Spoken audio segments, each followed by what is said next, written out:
Today on Locked On Canadiens, how far are the Montreal Canadiens from being a contending team? We're going to look at each position and talk about what changes the Habs need to make in order to become one of those perennial contenders we've always wanted them to be.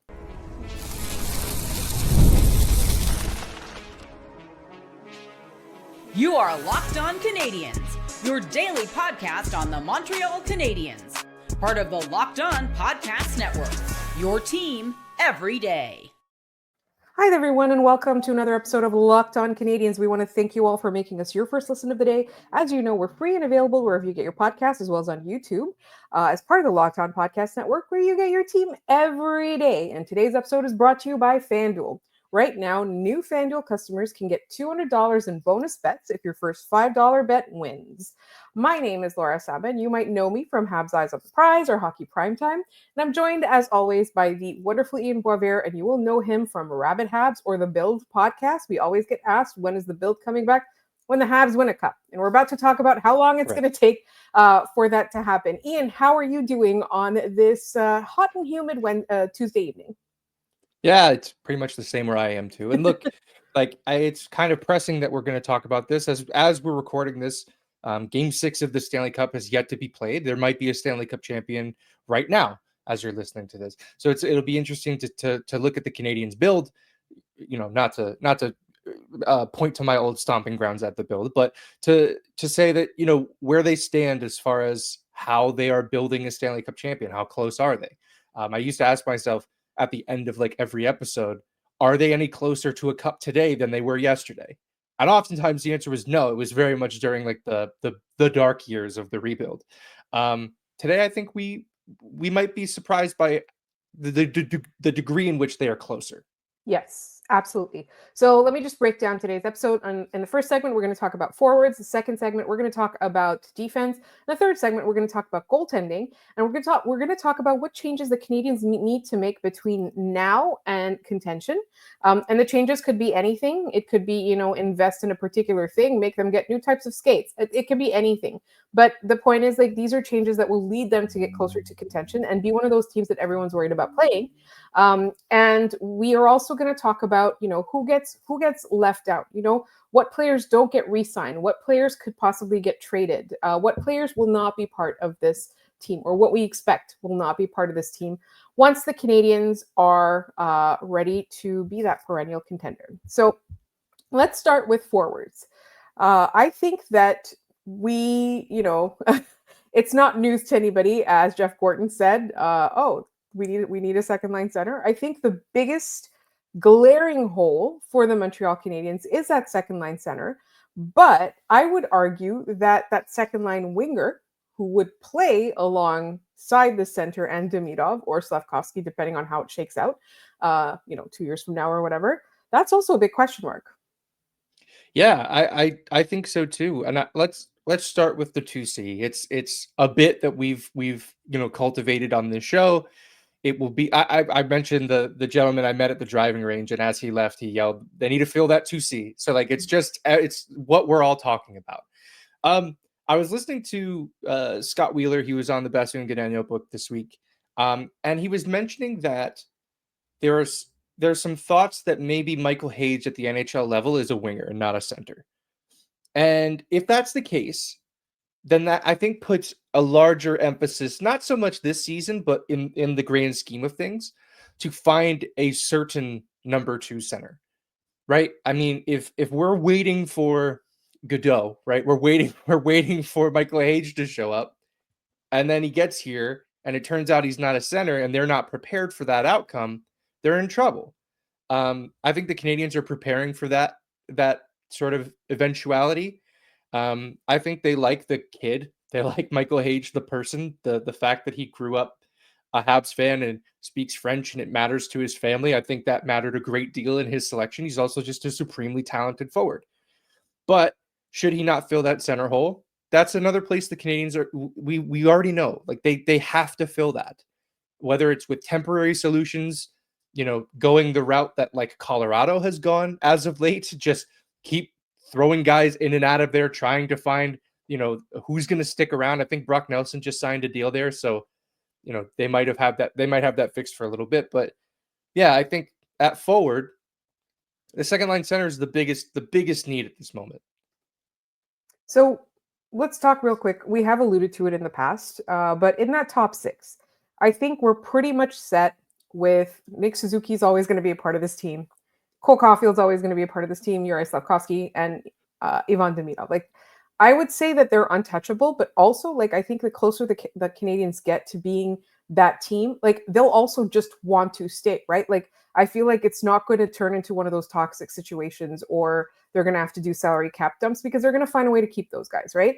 So those are the untouchables. Like, in that top six, or currently playing in that top six, I feel like there's two names where they might literally not be wearing Canadians jerseys after, like, once this is sorted out.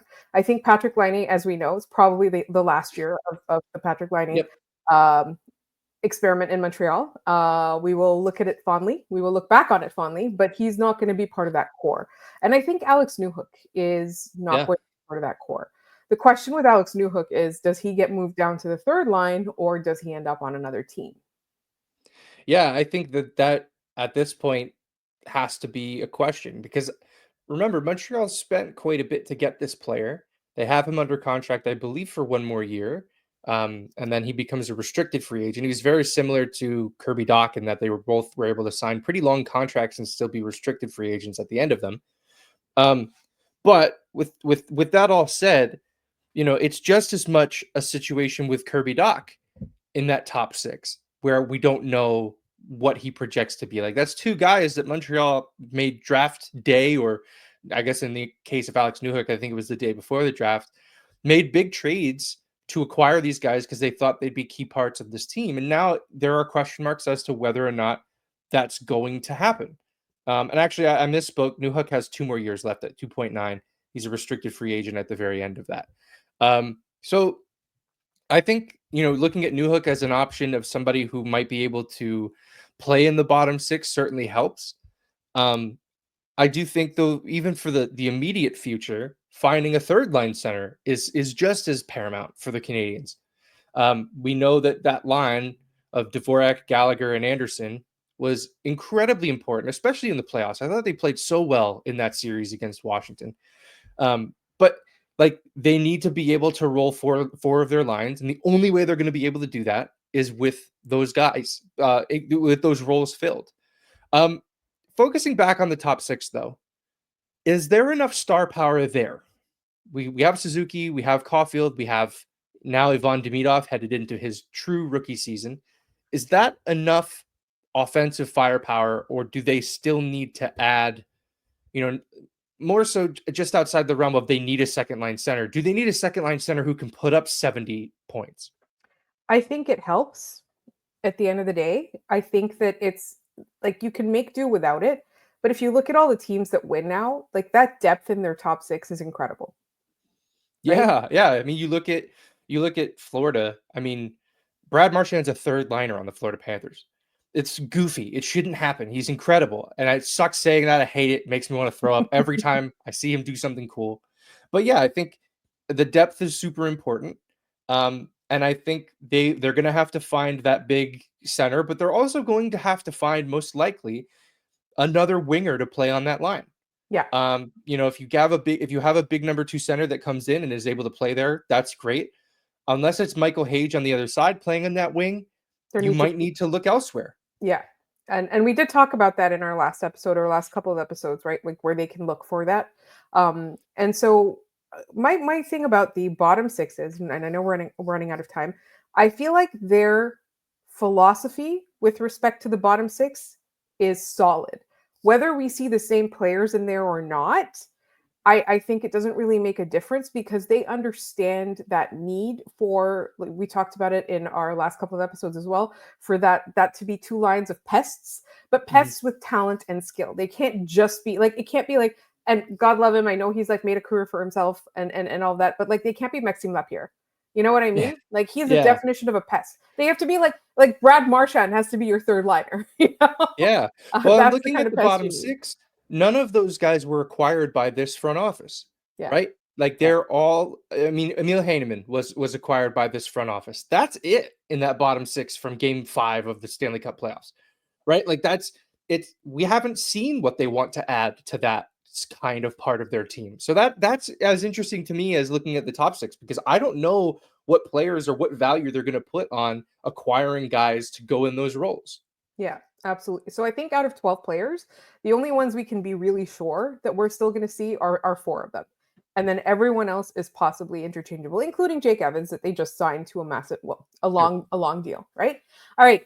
Up next, we are going to talk about defense. I think this one is a little bit trickier because, the right shot D question. But we will get into that in just a moment here on Locked On Canadiens.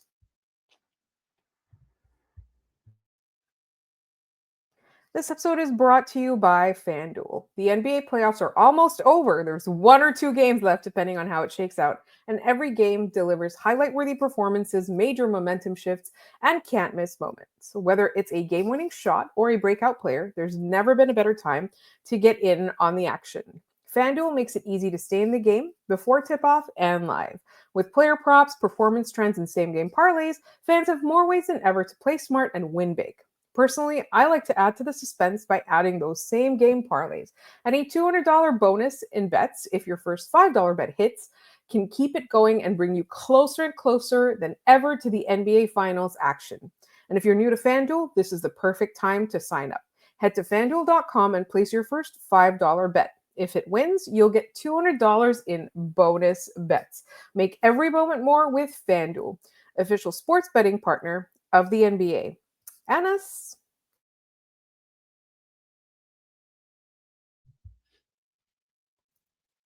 All right. One of my favorite questions is who's going to be playing defense on the Montreal Canadiens 2 years from now? Because it's all up in the air. They've got some guys, they've got some future guys, but we don't know how any of these guys are going to shake out except possibly Lane Hudson and Cayden Goalie. Yeah, let's run through the list. Like, who do you think for sure is, what would that be, 2020, if this is the 25-26, so we're the fall of 26? Who do you think is definitely on that starting lineup for the Canadiens on the blue line? Cayden Goalie and Correct. Lane Hudson. Correct. Not even Mike Matheson. You don't think David Reinbacher's in there? David Reinbacher for sure, but David Reinbacher he has not yet made the NHL, right? I think he's there by that point. We have him there, but I'm just a little bit concerned about injuries. Sure. So that is my question. They're not trading him for sure. And I think David Reinbacher is, so you're right. So that's my bad. Like, it's David Reinbacher. I would, and I know this player is a lightning rod for this kind of conversation.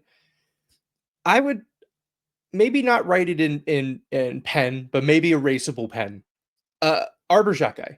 Yes. Yeah. I think this team values him so much that if we're looking at this 2 years from now and he's not there, it means they got a haul for him. Like, that to me is what that means. Like, there were rumors that they were offered a first round pick for this player and they turned them down because he is such a unique brand of player. Like, teams try to find these guys. Montreal managed to get him as an undrafted free agent. It was one of the last great things that the Bergevin era did for this franchise. So I think that's 4 names there for me anyway. Like, I think that's who we can be certain is there.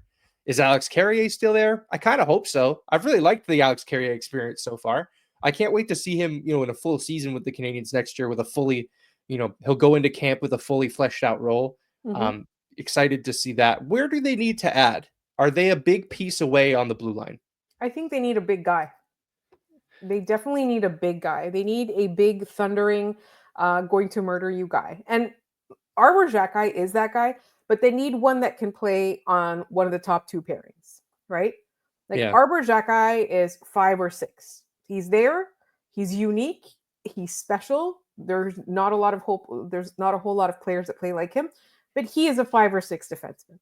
You need a 3, a 4, even possibly a 2. Just a thundering large man is what they need. Does the name Aaron Ekblad do anything for you? He is an unrestricted free agent in this year's free agent crop. He's undoubtedly the best UFA defenseman available. He's 29. He's coming off of $7.5 million average annual value. I want to handicap this by saying he's going back to Florida. Like, I don't think he's going to leave the Panthers, but to go through the exercise of like who the Canadians over the next year or two might be looking for on that market, that's a player they'd probably be super interested in getting. No, Absolutely. I don't think that he's available, really. no, I mean, it's he's technically available until yeah, he re-signs an extension, but he's definitely the kind of guy. Yes, he does get injured a lot, but he gets injured a lot because he is one of the most important defensemen on that team, and if not the most important. And I know it's not like he's made of glass. I think it's just a situation where we hear about the injuries a lot more, but he's a game changer. He's a mm, game breaker. He is honestly like somebody the Canadians should target, but I don't know that he's even going to have a conversation with any other team, especially if Florida wins. yeah. And by the time that we're listening to this, you might know that they've already won because we're recording this just before that game. If Florida wins, like there's no getting him out of there. No, and I think like I'm going through the exercise of creating pairings for these guys Yeah. because they are to a certain extent married to a bunch of these players. Like Hudson, he's going to sign a long-term extension, maybe this summer, definitely next summer. Gooley's here for a long time. They're probably hoping to do the same thing with David Reinbacher. Like Reinbacher Gooley as a pairing, I love for some reason. I don't really know why. I just find that they might be a really good fit for each other. And then Ekblad and Hudson just sounds really fun. You have really massive mean guy and little water bug who's just going to run all over the place. Yeah. But that's exactly the kind of player they need, right? Because before even thinking about like David Reinbacher to me is not a mean guy. David Reinbacher is a guy, like if you pair him up with Cayden Gooley, like good luck getting past those dudes. You know what I Yeah. mean? You're thinking about a playoff run, good luck getting past that pair. Right? Yeah, for That sure. to me, like I think that's what it sings, right? That pairing. So you need that large, like mean, thundering man that is going to ruin your life. You need him to play with Lane Hudson. So that Yeah. Lane Hudson can do those things. And that's why, like, this is when we talk about size, like we can't just have size. Like this guy needs to be able to pair with Lane Hudson, needs to be able to keep up with Lane Hudson, needs to be able to be the first man back with Lane Hudson, needs to be able to participate in that transition. So like that to me, and that's something that I think, I always say the words Victor Hedman, but Aaron Ekblad is a great example of the kind of Yeah. guy that they need to go after, right? Or they need to draft. It's not available right now for them, so they need to go after him in free agency or a trade. And I think if it gets to a point where that's the only one piece missing, like they will pull out all the stops, they will overpay in a trade just to get that guy. But I think the situation would have to be that's the only thing missing on the team. Yeah. And we've looked externally. Let's come back in-house and talk about, I think there's a few guys who have the potential to be X factors on defense if they become, the greatest glimpses of themselves that we've seen, over their development. Logan Mayhew is an obvious one, right? If he hits the way that it seemed like he would last season, where he's this big physical defenseman who still learning the defensive parts of the game, but the shot is a weapon and he's an offensive weapon. If he can become that, that's an X factor. That's a player that not a lot of guys have. And it's a player that is valuable throughout the league. So even if you don't want him, somebody's going to. The others I think of are Bogdan Konyushkov as a guy that we don't know a ton about. He's done really well in the KHL so far. He's going to come over to training camp this year. He's going to, be able to come into development camp and learn a little bit about the Canadians, and we'll get a good glimpse of him, with NHL competition, or at least with his peers, which for Russian players just hasn't been a factor for a few years, given the political status of the world. And the last guy is one we watched pretty closely and we're pretty hyped about during the playoffs, and that's Adam Engstrom. I think that as Mike Matheson is easing his way out of this lineup, it's the perfect handoff to a guy like Adam Ekblad, who I think can do a lot of the offensive parts of the game that Mike Matheson has been able to do. He probably won't be able to penalty kill at the rate that Matheson has, at least right away. But those are three guys for me that I think could really move the needle for this team on defense. Absolutely. My big thing about all of those guys you just mentioned, though, including Mike Matheson, is that none of them are mean. It's true. Logan Mayhew can be, I think. Mm-hmm. Logan Mayhew can be, but like sometimes when I watch him, I feel like he does hesitate on that front. And So, I feel like you can turn him, if you can fix that defensive side of him, you can bring out that spark. You can kind of motivate him to be that guy that's like thundering and will kill you, right? Like will scare you. Yeah, but I mean, look at this. Like, we're looking at this potentially with goalie on one pair. That's a mean, mean guy. Potentially a guy like an Ekblad on a second pair. That's a mean, mean guy. And then your third pair, Arbor guy, one of the meanest guys. Like that to me is balancing that throughout your lineup. That to me would be a really effective way to build this blue line out. And I would wager to guess the Canadians are trying to do something like that. I think that's the hope. And I think again, like we want mean, we want big, but we want talent. Like talent is the key thing here. Is that we've had teams, we've watched them for the last 30 years. We've watched teams that are large, that are mean, that are bruising, and they amount to nothing. Or they're small and talented and they amount to nothing. We need that balance, right? Yep. So, this is something that the Canadians really do need to think about. But I do think that, like, I always say we need a Victor Hedman guy. There needs to be a Victor Hedman guy that's available to this team. And when he is, I do believe that the Canadians will pull out all the stops to get a guy like that.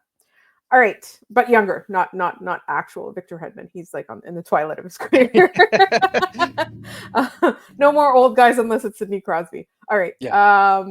Let's talk about goaltending up next.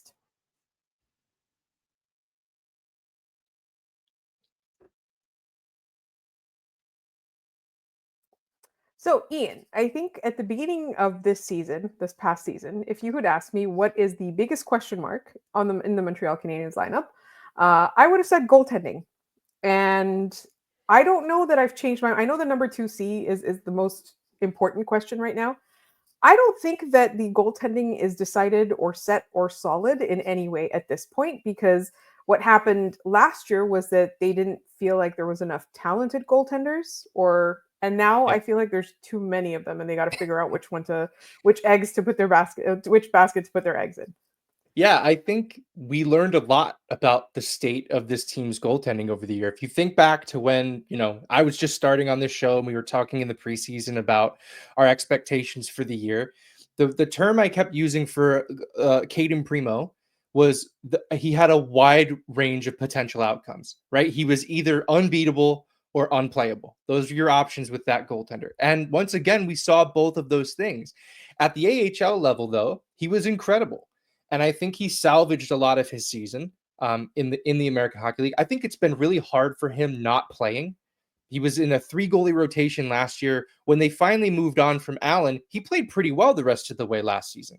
And then coming into this year, yes, he's the absolute backup. He's the backup coming into camp, but they don't play him much, and they don't seem to really trust him to the extent that they probably should.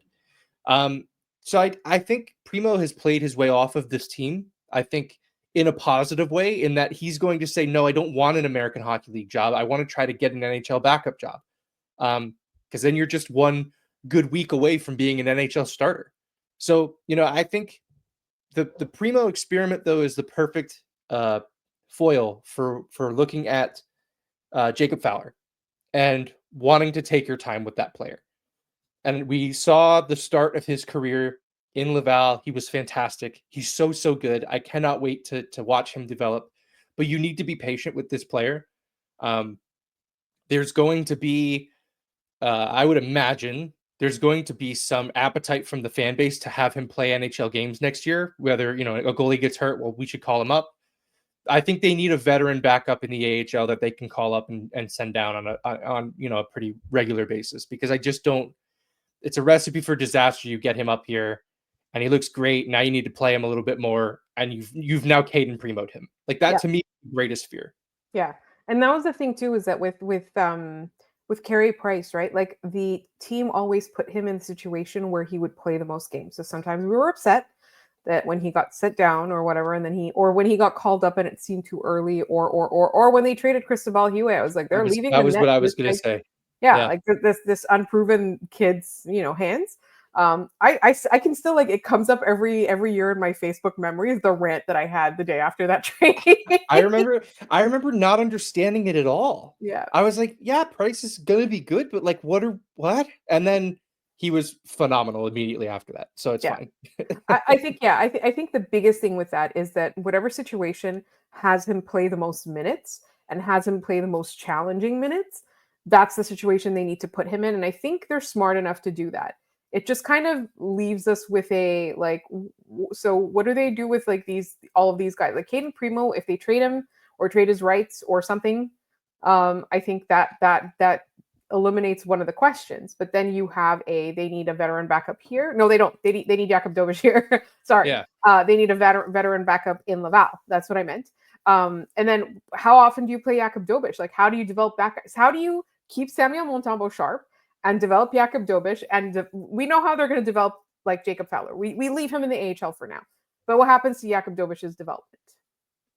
There's only one net, and that has shown to be very restraining for the Canadiens, because last year the whole 3 goalie thing was because of the waiver rules. The waiver rules that are there to protect a player like Cayden Primeau from not being sent down so he can continue to make an NHL salary is what kept him from playing and becoming an NHL player. Like I wish players could like waive their own waivers and say, no, it's fine, I'll go down to the American Hockey League. I'd rather play games than not, because that's what happened to that player. But yeah, Jakub Dobeš is going to need to play games. And I think this season he proved to the Canadiens that he can get, it's not going to be a 50-50 split, but maybe he gets 35% of the games instead of the 20% that we're used to from backup goalies in Montreal. I mean, for them to find an NHL goaltender in this kid is, we went years between drafting actual NHL caliber goalies, and now they have a glut of them, at some point all going to be NHLers.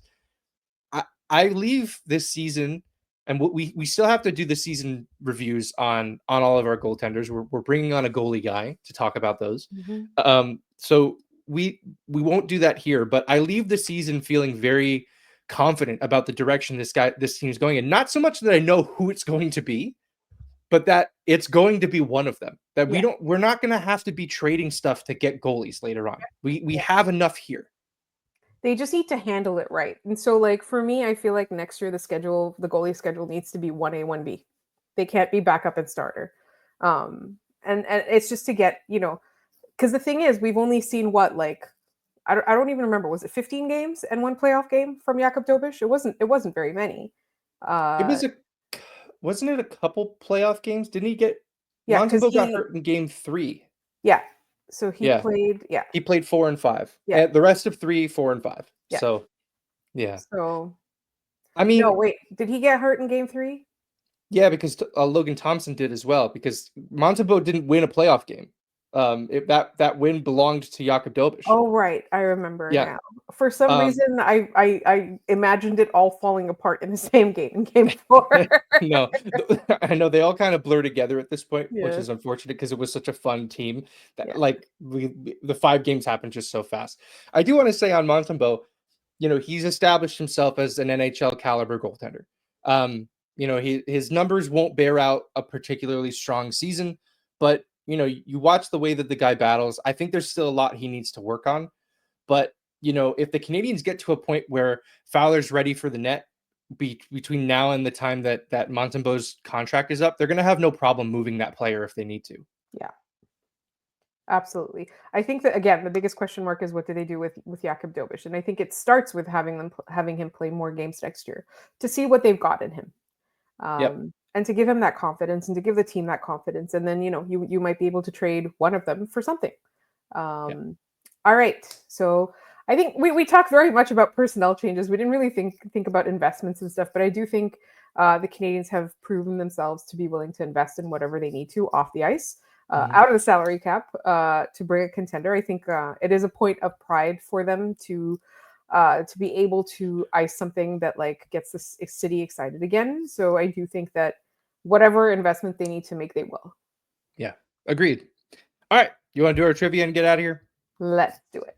All right. So yesterday's question was, when was the last time Montreal picked with 2 consecutive picks in the first round? Now, I thought it was 1 year, and I was incorrect. I had to be corrected on this. So I went back and re-looked at the tapes and figured out what the actual answer to this was. I thought it was 1976 where they picked 12 and 13, But it was actually 1981. And the reason why I scrolled past it was because they had 3 picks that round. And I just figured that the one that was on its own was not in the same round as the other 2. So they picked 7th overall in 1981. That was Mark Hunter. They then picked 18th and 19th. Those were Gilbert Delhomme and Jan Ingman. So not super great. They also picked Chris Chelios in that same draft. So pretty great draft year for the Montreal Canadiens, quite honestly. I think so. Boondoggle and Super Rain have the right answers on that one. All right, today's question. We're just talking about goaltending. So in the spirit of goaltending, Sam Montembeault recorded 31 wins this season, his first time hitting the 30-win plateau. How many times has a Habs goalie recorded at least 30 wins in a season? So the number of seasons in which Montreal has had a goalie with at least 30 wins. You have the answer. Put it in the comments below the video. Let us know how smart you are. We'll shout you out on tomorrow's episode of the show. And I'm very curious to know what the answer is. So I am going to bug my co-host as soon as we're done recording. But in the meantime, it's up to you guys to guess or figure it out and send us the answer. You can leave it in the YouTube comments along with any mailbag questions that you might have for this week. You can also contact us via Gmail, lockedoncanadians@gmail.com. You can also DM us on TikTok where we're Locked On Canadians, and also check out our videos on there. Locked On Canadians on TikTok. Same thing with Instagram. You can send us mailbag questions, the answer to trivia, also Locked On Canadians on Instagram. And we are also on Blue Sky, Locked On Canadians. We are getting some of the answers on Blue Sky as well, so we love that. So we're Locked On Canadians everywhere. TikTok, Instagram, Gmail, and Blue Sky. And you can find my co-host at Maybe It's Ian. You will find me at The Active Stick. I want to thank everyone so much for listening, and we will be back tomorrow.